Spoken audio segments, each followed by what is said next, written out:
तो कैसी है मेरी सुपर फैमिली। आप लोगों का स्वागत है एक और सुपर एक्सप्लेनेशन में। तो हाथ में लेके बैठ जाइए फ़ोन मेरे भाई फ़ोन, और बिना पलकों का झपकाए शुरू करते हैं। एपिसोड शुरू होते ही हमें ये दिखाया जाता है 1 और 11 की लड़ाई हो रही होती है और 11 जो है वो 1 को दूसरी दुनिया में भेज देती है। और ये सब देखकर पापा कहते हैं ये तुमने क्या किया। 11 ने पहली बार इतनी ज़्यादा अपनी पावर्स को यूज़ करा होता है और इसलिए उसे चक्कर आने लगते और वो बेहोश हो जाती है। सीन अब शिफ्ट होता है और हम लोग देखते हैं पापा 1 के हाथ पे 1 लिख रहे होते हैं और ये सब नैन्सी देख रही होती है। ये सब देखकर नैन्सी डर जाती है और नैन्सी भागने लगती है। बाहर आकर वो और भी ज़्यादा डर जाती है जब वो इतने सारे लोगों को मरा हुआ देखती है। और इधर स्टीव पागल हो रहा होता है नैन्सी को होश में लाने के लिए। एरिका दौड़ के जाती है और पूछती है म्यूज़िक टेप मिला कि नहीं। और जो वेकना है वो नैन्सी के पीछे पड़ा होता है। नैन्सी लकड़ी हटाकर किसी तरह से गेट खोलकर अंदर जाती है और अंदर पापा होते हैं। ये सब वेकना नैन्सी को दिखा रहा होता है उसके दिमाग में। वेकना कहता है तुम बहुत कुछ जानती हो मेरे बारे में, इसलिए तुम्हें फ्यूचर भी देखना चाहिए कि तुम लोगों का क्या होने वाला है। उसके सर पे हाथ रखता है और उसे दिखाता है। इस बर्बादी की झलक को देखने के बाद वेकना नैन्सी को छोड़ देता है। इसी के साथ नैन्सी पहली इंसान बन जाती है जिसे वेकना ने छोड़ा हो, जिंदा वो भी तब जब वो दिमाग में घुस चुका था नैन्सी के। और इसी के साथ एपिसोड 8 चालू होता है पापा के नाम से। सीन शिफ्ट होता है और हम लोग देखते हैं रशियन जेल में बहुत बुरी हालत है जहाँ पे हॉपर को कैद करके रखा गया था और पापा बगावत शुरू हो चुकी होती है इस बंदे से। जॉयस हॉपर के हाथ पे कपड़ा बांध रही होती क्योंकि उसे चोट लग गई होती है। आवाज़ सुनकर आवाज़ का पीछा करते हुए हॉपर आगे जाता है और देखता है कि एक माइंड डॉग तड़प रहा होता है क्योंकि उसके ऊपर एक्सपेरिमेंट कर रहे होते हैं ये लोग 20 से चीर के। हॉपर उसके भेजे में गोली उतार देता है और देखता है यहाँ तो लाइन लगी पड़ी है एक्सपेरिमेंट कर करके। और यहाँ पे माइंड फ्लेयर वाली डस्ट भी देखने को मिलती है। इसके बाद हॉपर का रशियन दोस्त कहता है उसे एक रास्ता मिला है जो गटर से होकर जाता है और ये लोग फटाफट उसमें घुस जाते हैं क्योंकि इनके पास टाइम बहुत कम होता है और इन्हें जल्दी से जल्दी रशिया से निकलना होता है। और अब सीन शिफ्ट होता है और एल हमें दिखती है जो कि अधमरी हालत में होती है, पर वो फिर भी उठकर चेक करती है कि उसकी शक्तियाँ वापस आई कि नहीं। एल अपनी पावर्स को चेक करने के लिए एक बड़े से कंटेनर को ऊपर करके देखती है और फिर उसे नीचे रख देती है और इसी के साथ एल के पावर्स वापस आ गई। सीन शिफ्ट होता है और हमें वैन दिखती है जिसमें जोनाथन का दोस्त कहता है सर्फर बॉय का पिज्ज़ा हर जगह, डोमिनोज वालों सावधान। विल माइक को पेंटिंग दिखाता है जो उसने 11 के कहने पे बनाई होती है। विल कहता है माइक तुम इस ग्रुप का हार्ट हो, और इसी के साथ वो रोने लगता है भावुक होके। सीन शिफ्ट होता है और पापा बताते हैं 11 को कि जब 11 और 1 की लड़ाई हुई थी बहुत ज़्यादा पावर इस्तेमाल करने की वजह से वो कोमा में चली गई और वो जब उठी तब 11 ने अपनी पावर्स खो दी थी और साथ में याददाश्त भी। और जो तुम्हारी पावर्स हैं वो वापस आ सकती हैं, बस ज़रूरत है उन्हें एक झटके की।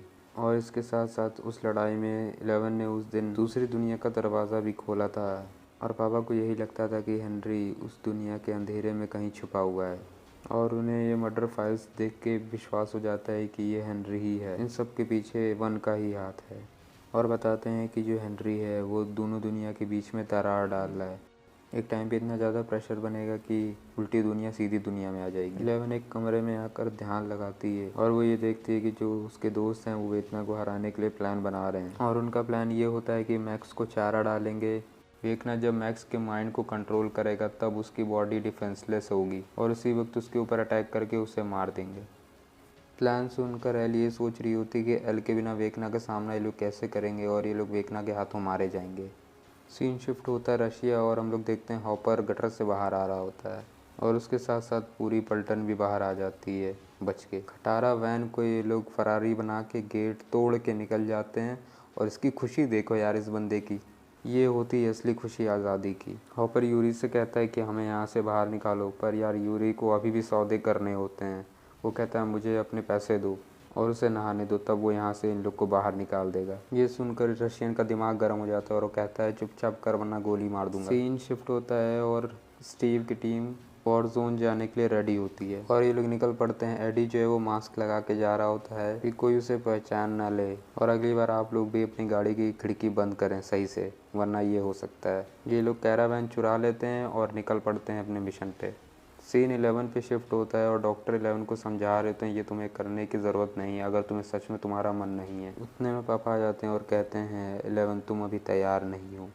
सीन शिफ्ट होता है और स्टीव नैन्सी से कहता है कि उसका एक अजीब सा सपना था कि उसके 5-6 बच्चे हों और वो लोग ऐसे ही गर्मियों में घूमें साथ में। यहाँ यूरी अपनी डार्लिंग से मिलाता है जो उड़ भी नहीं सकती है। हेलीकॉप्टर के नाम पे खटारा होती है। स्टीव की टीम पहुंच जाती है वॉर जोन और यहाँ पे रॉबिन देखती है कि जो उसकी क्रश थी उसका एक बॉयफ्रेंड भी है। और नैन्सी जो है वो शॉटगन ट्राई कर रही होती है, तभी उसकी नज़र जाती है जेसन के ऊपर। वो भी आया होता है यहाँ पे गन्स खरीदने के लिए और वो नैन्सी से पूछता है कि माइक कहाँ पे है और नैन्सी कहती है गन छोड़ दो और जल्दी जल्दी सब यहाँ से भाग लेते हैं जेसन की वजह से।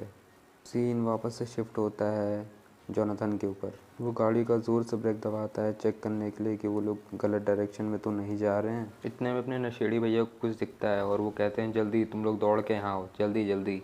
इस बंदे की खोपड़ी नशे में भी चल रही होती है और ये बताता है मोटे टायर्स मतलब मिलिट्री, और मिलिट्री की ज़रूरत कहाँ पड़ेगी, जहाँ पे होगी एल।